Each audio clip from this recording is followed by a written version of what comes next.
In 1923, American drivers were offered a new fuel that made engines smoother and more powerful. At the pump, it was called ethyl. What entered the tank was tetraethyl lead, a poison that would leave the exhaust pipe as invisible particles. The problem it solved was real. Early engines knocked, fuel ignited at the wrong moment, wasting power and damaging machinery. General Motors researchers Charles Kettering and Thomas Midgley tested compound after compound. In December 1921, a tiny dose of tetraethyl lead silenced the knock. That tiny dose was the attraction. It raised octane without forcing the oil industry to rebuild every refinery or car maker to redesign every engine.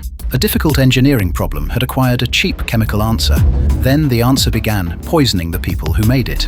In 1924, workers at plants in New Jersey and Ohio became delirious, convulsed, and died.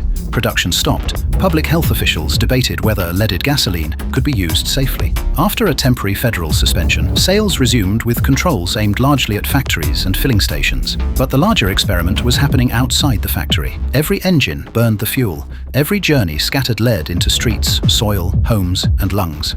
Acute poisoning was obvious. The damage from millions of small exposures was slower, dispersed, and much easier to dispute.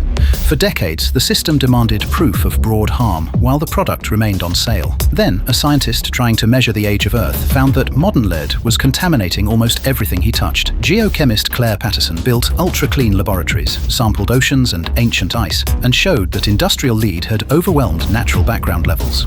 The contamination was not local, it was planetary. By 1973, the Environmental Protection Agency concluded that airborne lead from automobiles directly threatened public health and ordered a gradual reduction. Then, catalytic converters arrived on most new American cars in 1975. Lead destroyed those pollution control devices. To clean the exhaust, the poison had to leave the fuel. Here is how the problem was resolved. Refineries reformulated gasoline. Car makers built engines for unleaded fuel. Service stations replaced leaded pumps year by year. In 1973, American gasoline contained roughly 200,000 tons of lead. By 1995, the figure was below 2,000.